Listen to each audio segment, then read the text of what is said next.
हम लोग स्टडी करेंगे chapter number 2 reproduction in flowering plant के कुछ important MCQs.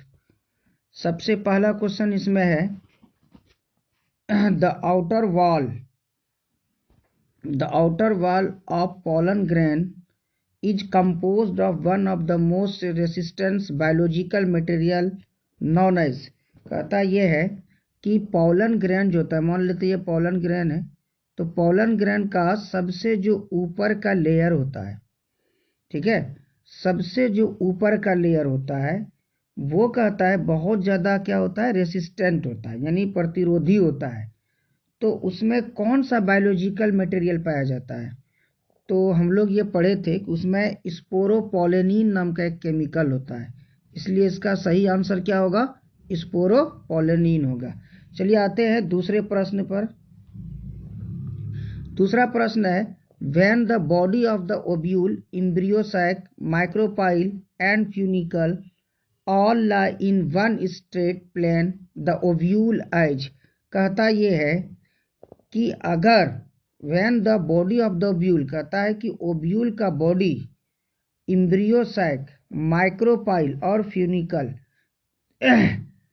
All lie in one straight plane, एक ही सीधे में हो, तो इस तरह के ओव्यूल को हम लोग क्या बोलेंगे? इस तरह के ओव्यूल को बोला जाता है ऑर्थोट्रोपस ओव्यूल।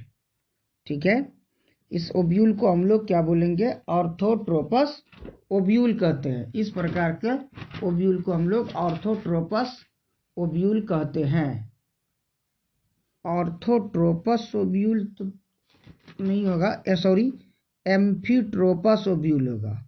ऑर्थोट्रोपस ओव्यूल नहीं होगा बल्कि एम्फीट्रोपस ओव्यूल होगा। ऐसे ओव्यूल को हम लोग क्या कहते हैं? एम्फीट्रोपस ओव्यूल कहते हैं। क्वेश्चन नंबर 3 देखते हैं। Question number 3, the embryo sac is called monosporic when it develops from. कहता है कि जब एम्ब्रियो सैक मोनोस्पोरिक होता है, मोनोस्पोर का मतलब क्या हुआ? एक स्पोर, एक ही स्पोर से क्या बन रहा है भाई? एम्ब्रियो सैक बन रहा है। ठीक है, एक स्पोर से कहता है एम्ब्रियो सैक बन रहा है। व्हेन इट डेवलप फ्रॉम, तो इसका निर्माण किससे होगा?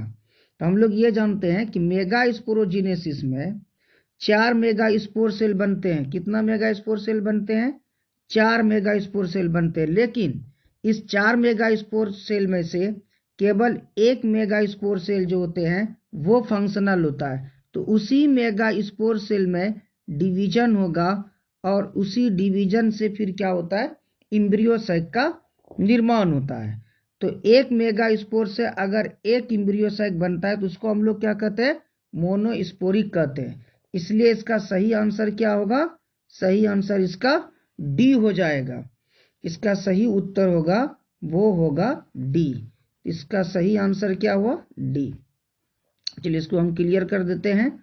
नेक्स्ट क्वेश्चन की ओर बढ़ते हैं हम लोग, और question number 4, when the ovule is curved and along with ovule the embryo sac becomes horse shoe shaped, such an ovule is called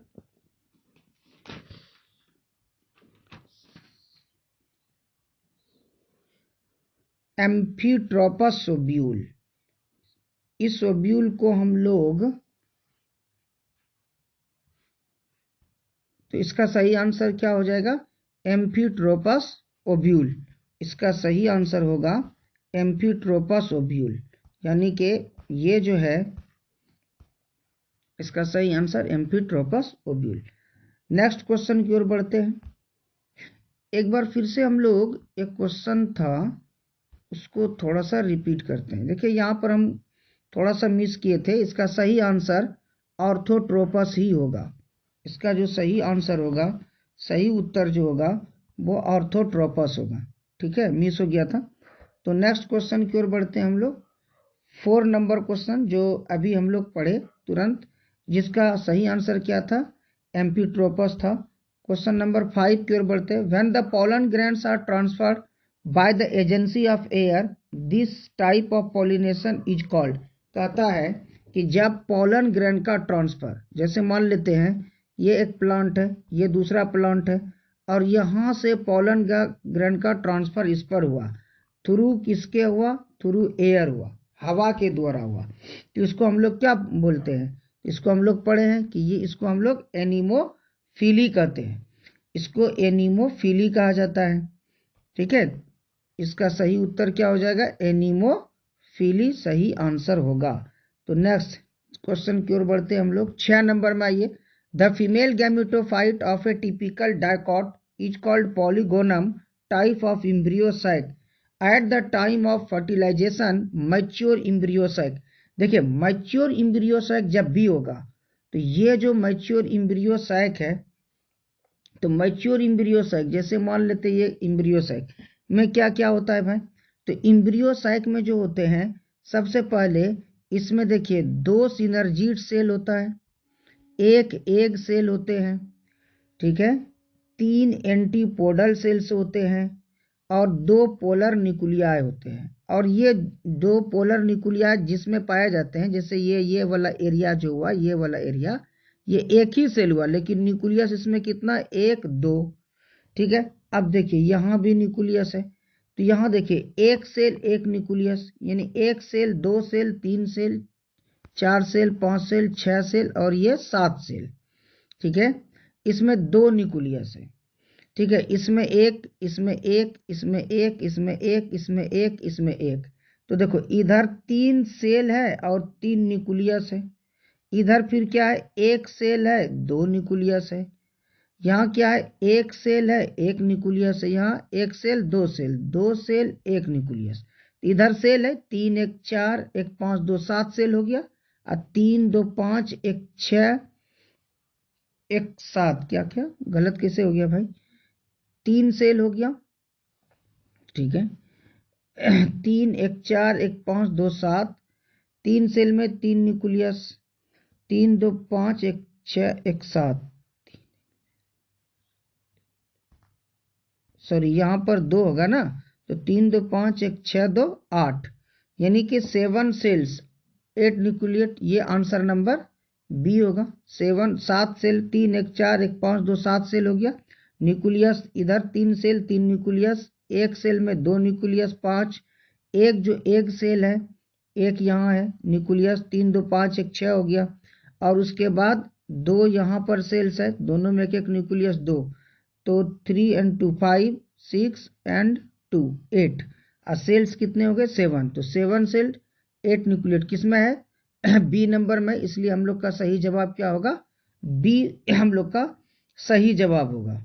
ठीक है, चलते हैं अगले प्रश्न की ओर हम लोग, और प्रश्न संख्या देखेंगे हम लोग 7 में क्या है। प्रश्न संख्या 7 यानी कि इसमें। ठीक है, question number 7, in which of the following plant does cleistogamy occur in? Commelina में होता है। ठीक है, कॉमेलिना, क्लिस्टोगैमी। क्लिस्टोगैमी होता क्या चीज है? देखिए क्लिस्टोगैमी होता है, कहता है क्या, वैसे फ्लावर जो कभी खिलते नहीं है, उसको हम लोग कहते हैं क्लिस्टोगैमस फ्लावर। ऐसे फ्लावर में, या ऐसे फ्लावर जनरली क्या होते हैं? बायसेक्सुअल होते हैं, यानी कि इसमें आपका एंथर और स्टिग्मा इसमें दोनों होता है एक ही में। तो ये फ्लावर तो ओपन होता नहीं, ब्लूम करता नहीं है। तो एंथर जब इसका डेhiscence होता है, जब एंथर इसका फटता है, तो ऑटोमेटिक पोलन ग्रेन जो होते हैं इस स्टिग्मा पर आ जाते हैं। तो वैसे फ्लावर जो कभी ओपन नहीं होते हैं, ब्लूम नहीं करते हैं, इसको हम लोग क्लिस्टोगैमस फ्लावर कहते हैं। और क्लिस्टोगैमस फ्लावर में पोलन ग्रेन का जो ट्रांसफर होता है वो एक तरीके से सेल्फ पॉलिनेशन होता है, और 100% या ज़्यादा चांस होता है कि इसमें सेल्फ पॉलिनेशन होगा। कारण ये है कि फ्लावर बंद है। जब फ्लावर बंद है तो पोलन ग्रेन इससे बाहर निकल नहीं सकता है, कि इसलिए सेल्फ पॉलिनेशन इसमें ज़्यादा चांस होता है, और होता भी है। और इस तरह के जो फ्लावर्स होते हैं उसको क्लिस्टोगैमस फ्लावर कहते हैं। और क्लिस्टोगैमस फ्लावर में इस तरीके के पॉलिनेशन को हम लोग क्या कहते हैं? क्लिस्टोगैमी, या इस तरह के फिनोमेना को क्लिस्टोगैमी कहते हैं। तो ऐसे फ्लावर के जो एग्जाम्पल्स हैं वो है आपके कॉमेलिना है, तो इसका सही आंसर यहाँ पर दिया गया है कौन सा भाई, कॉमेलिना। ठीक है, अब चलते हैं नेक्स्ट क्वेश्चन की ओर। नेक्स्ट क्वेश्चन में हम लोग का क्या है, क्वेश्चन नंबर 8 में देखते हैं, when pollination takes place between two flowers on the same plant the process is known as. इसमें क्या बोल रहा है, पॉलिनेशन तो होगा between two flowers on the same plant, कहता है क्या, इसमें प्लांट एक ही है, जैसे ये है और ये मान लेते हैं इनके फ्लावर है, यहाँ पर भी फ्लावर, कहता है क्या, प्लांट यही है लेकिन डिफरेंट फ्लावर है। यहाँ से मान लेते हैं पॉलन ग्रेन आया, इस पर पॉलन ग्रेन आया, तो प्लांट सेम हो गया लेकिन फ्लावर क्या हो गया, डिफरेंट हो गया। तो इसको हम लोग क्या बोलते हैं भाई, इसको हम लोग कहते हैं गीटोनोगैमी। ठीक है, और अगर ऐसा होता कि प्लांट ये है और ये फ्लावर है और इसी में एंथर स्टिग्मा दोनों होता, यानी इसी का पॉलन ग्रेन इसी पर रहता, तो सेल्फ पॉलिनेशन ये भी, सेल्फ पॉलिनेशन ये भी, लेकिन ये सेल्फ पॉलिनेशन ये गिटेनोगैमी नहीं कहलाएगा। ठीक है, ये गिटेनोगैमी नहीं होगा। गिटेनोगैमी हम लोग किसको बोलते हैं भाई, गिटेनोगैमी हम लोग कहते हैं जब एक ही प्लांट हो, फ्लावर डिफरेंट हो, उसके बीच पॉलन ग्रेन का ट्रांसफर होता है, तब इसको हम लोग क्या कहते हैं, गिटेनोगैमी। इसलिए इसका सही आंसर क्या होगा, गिटेनोगैमी होगा। नेक्स्ट क्वेश्चन की ओर चलते हैं हम लोग, और नेक्स्ट क्वेश्चन नंबर हम लोग का होगा 9। ठीक है, when the pollination takes place by means of bees it is called melittophily. हालांकि देखिए ये जो बीज होते हैं, ये जो मधुमक्खियां होती है, हनी बी की बात कर रहे हैं ये, तो हनी बी क्या है, इंसेक्ट है। ठीक है, क्या है, इंसेक्ट है, तो इसको हम लोग इंटेमोफिली भी कह सकते हैं। इंसेक्ट के बाय इंसेक्ट अगर पॉलिनेशन होता है तो इसको हम लोग इंटेमोफिली भी कहते हैं, लेकिन यहाँ पर थोड़ा सा इसका वर्ड बदला गया है, मेलिटोफिली। इसका सही आंसर जो होगा वो होगा मेलिटोफिली। ठीक है, अब आते हैं हम लोग नेक्स्ट क्वेश्चन की ओर, और वो हम लोग question number 10, pollination is called. अब कहता है क्या, बर्ड से पॉलिनेशन होता है तो इसको हम लोग क्या कहते हैं, तो आप लोग जानते हैं ये ऑर्निथोफिली कहलाता है।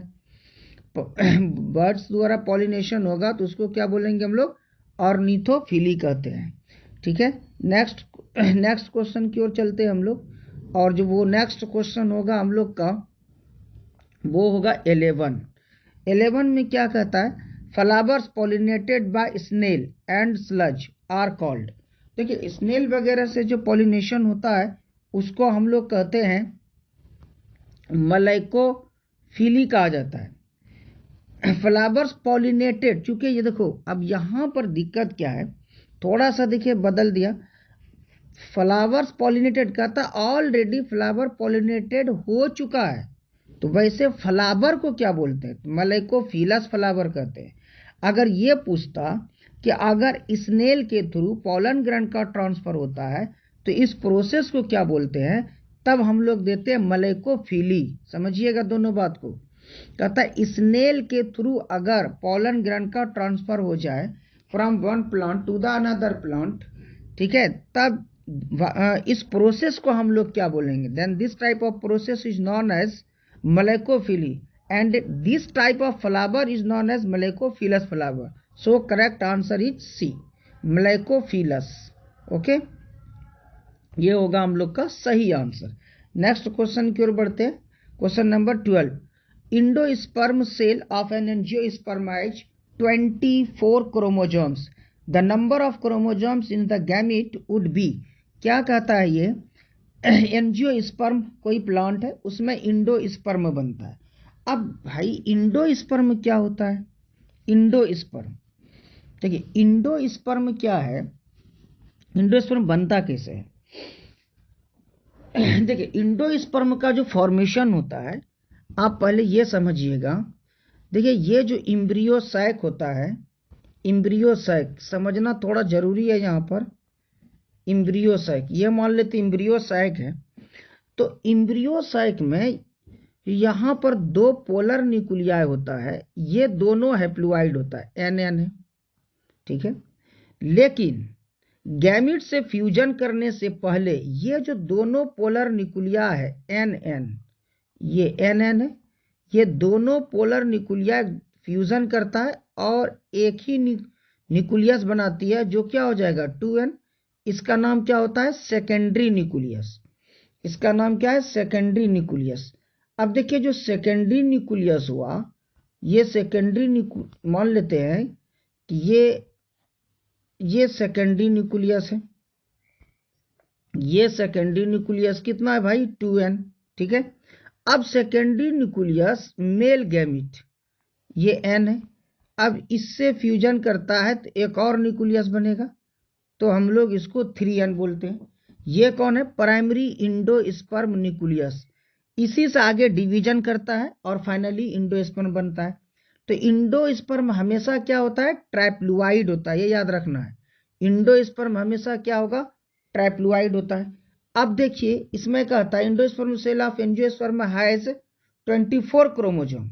अब 24 क्रोमोसोम यानी 3n का जो वैल्यू है यहाँ मान लेते हैं कि ये 24 है, ठीक। तो अब देखिए इस 24 क्रोमोसोम में से 8 यहाँ पर जो 2n बना, ये जो 2n है ये कहाँ से आया 2n, तो दो पोलर न्यूक्लिया से, एक पोलर न्यूक्लिया में 8 क्रोमोसोम होगा, दूसरे पोलर न्यूक्लिया में 8 क्रोमोसोम होगा, और दोनों मिलके एक सेकेंडरी न्यूक्लियस जो बनाया, इसमें कितना आया 16 क्रोमोसोम हो गया। और मेल गैमीट से जब ये फ्यूजन किया, इसमें 8 क्रोमोसोम होगा। अब ये मेल गैमीट और सेकेंडरी न्यूक्लियस मिलके क्या बना दिया, इंडोस्पर्म न्यूक्लियस, यानी कि 24। यानी कहने का मतलब देखो n इज इक्वल टू कितना है 8 है, 8 यानी पोलर न्यूक्लिया 2 है, दोनों में 8 क्रोमोसोम है, मेल गैमीट में भी 8 है, ठीक है। यानी 3 न्यूक्लियस का क्या होता है, यहाँ पर फ्यूजन होता है।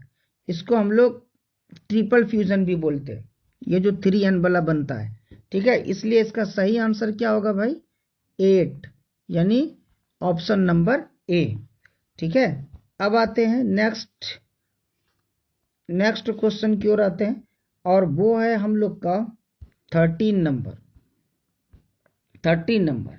एल्यूरोन लेयर प्रेजेंट इन, कहता है एल्यूरोन लेयर कहाँ पाया जाता है, ठीक है। तो एल्यूरोन लेयर जो होता है वो होता है पेरिफेरल पार्ट ऑफ कोलियोप्टाइल, या कहता है द आउटर मोस्ट क्या क्या इसमें कॉटिलेडन है, द पेरिफेरल पार्ट ऑफ स्क्यूटिलम है, the outer most layer of endosperm. इसका सही आंसर होगा ये वाला, ठीक है। नेक्स्ट क्वेश्चन की ओर चलते हैं हम लोग,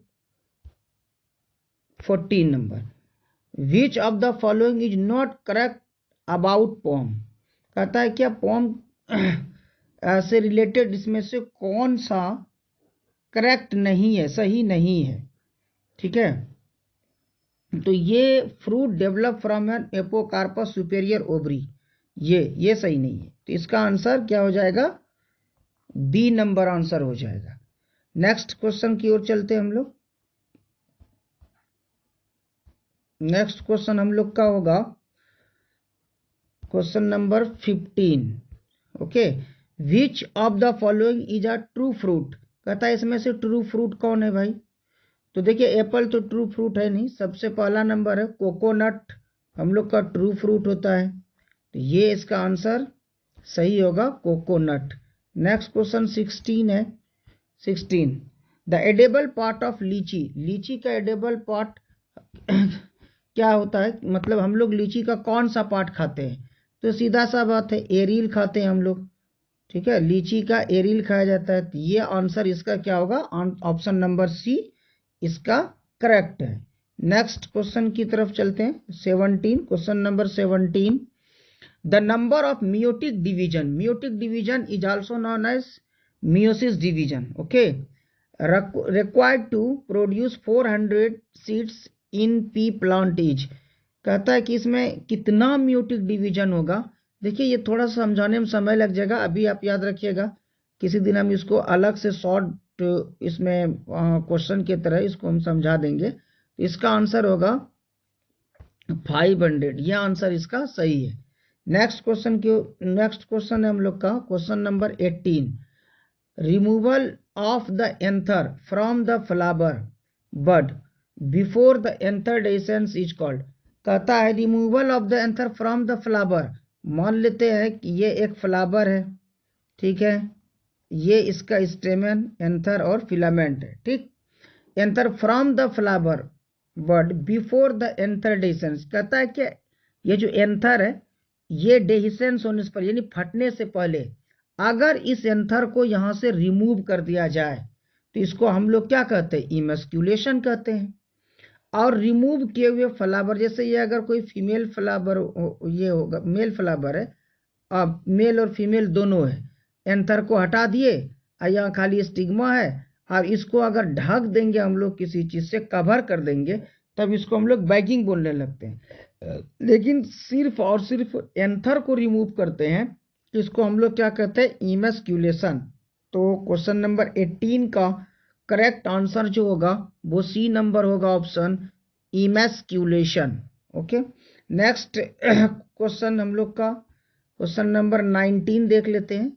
19, formation of an extra embryo from the nucellus और इंटेगुमेंट इज कॉल्ड।